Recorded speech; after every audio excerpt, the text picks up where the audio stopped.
Well, hi, y'all. Today is April 9th, and here's a little truth and a little tune for you. I hope it helps your day. John 18:1. When he had finished praying, Jesus left with his disciples and crossed the Kidron Valley. On the other side there was a garden, and he and his disciples entered in. So tonight is Thursday, the night before the crucifixion. Jesus and his disciples have left the upper room, and they've headed toward the Garden of Gethsemane. Now, this is a place where Jesus went often. He went there to pray, to meditate, to commune with the Father. It was a place of peace and a place of tranquility for him. But tonight, it was a place of agony, as after praying to the Father to let this cup pass from him, he would be arrested and the next day nailed to the cross. This garden was a place of great tranquility and yet great trauma as well. Now think back to another garden, a garden in Eden. Paradise. Adam and Eve created in God's image, sinless, and living in a garden of unimaginable bliss. And then suddenly, by God's design, the serpent appears, and sin turns Adam and Eve and you and me into a fallen race. This garden, too, was a place of tranquility and trauma. And a final garden in which we find the tomb of the crucified Christ. Pure and never used, this garden tomb, dark and cold, holds the dead body of the Savior. His followers in trauma and pain and despair, and yet 3 days later, it is a place of great joy as the stone is rolled away and Christ is resurrected. Now, what do these three gardens have in common? They are all scenes of both joy and sadness, both pleasure and pain, and more importantly, all three are part of God's plan of redemption. In the Garden of Eden is the first promise of the Messiah when God tells Satan that his head will be crushed. In Gethsemane, despite his agony, Christ submits to the will of the Father and proceeds in taking on the sin of the entire world. And in the garden tomb, he turns sadness into joy through the risen Christ. Now, the gardens of our lives are often filled with both great sadness and great joy, great blessings and great sorrow. Right now, many of us may feel that our garden is filled with more rocks and weeds than flowers and fruit. But make no mistake, God is surely with you in that garden, fulfilling his purpose in you, just as he was in Eden, Gethsemane, and the garden tomb.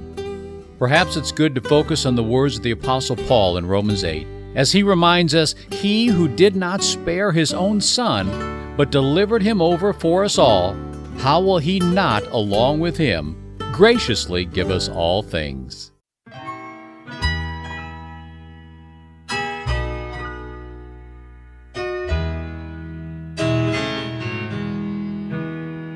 I'd come to the garden alone,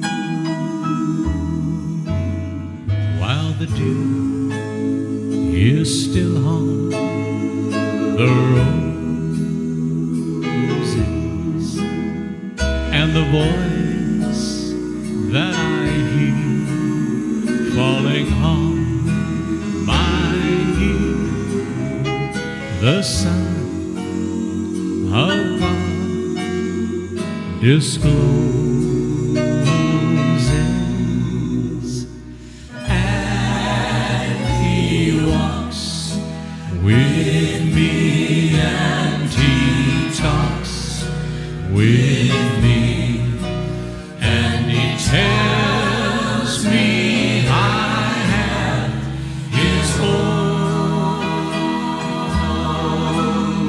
and the joy we share as we tarry there, none other has ever known. He speaks, and the sound of his voice, oh, is so sweet. The birds hush their singing,